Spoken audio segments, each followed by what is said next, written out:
नमस्कार मैत्रिणींनो, आज आपण करणार आहोत साखर आंबा। त्यासाठी ह्या कैऱ्या आहेत, खूप मोठ्या आहेत बघा। ह्या आमच्या झाडाच्या आहेत। आमच्या आईच्या घरी 2 मोठी झाडं आहेत आंब्याची, तर तिथल्याच ह्या कैऱ्या आहे, बाबांनी आणलेल्या। तर खूप सुंदर मोठ्या कैऱ्या आहेत। तर माझ्या मते ह्या 2 किलो असतील। तर ह्या 5 मोठ्या कैऱ्या घेतलेल्या आहे, छान धुवून त्यांचे साल काढून घेतलेले आहेत आणि त्यांना छान किसून घेतलेलं आहे बारीक किसणीने। त्यानंतर त्यांना थोडं असं पिळून घ्यायचं आहे आणि त्याचं पाणी काढून टाकायचं आहे, थोडा रस काढून टाकायचा आणि अर्धा तास याप्रमाणे ताटात पसरवून ठेवलेला आहे।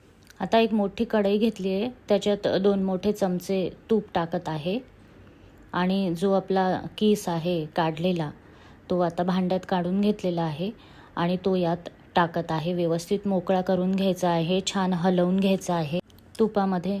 आणि आता साखर घेतलेली आहे, तर जेवढा आपला किस असेल तेवढीच साखर घ्यायची आहे। आता थोडी कमी टाकत आहे पहिले। तुम्ही आणलेली कैरी जर जास्त आंबट असेल तर तुम्ही जास्त साखर घाला। म्हणजे अर्ध भांड किस होता तर अर्ध भांड साखर घेतलेली आहे मी। तर आता थोडी टाकत आहे। पहिले किस मोकळा करून घ्यायचा आहे व्यवस्थित। त्याचं पाणी बऱ्यापैकी आपण काढून टाकलेलं आहे। त्या पाण्याचं मी सरबतही केलं आहे, सरबत केलं आहे मागच्या ब्लॉगमध्ये तुम्ही जर बघितलं तर। हे जे याचं जे पाणी काढलं होतं केसाचं त्याचंच सरबत केलेलं आहे।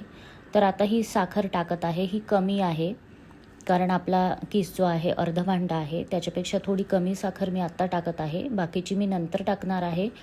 तर आता ही विरघळून झाल्यावरच ती टाकायची आहे।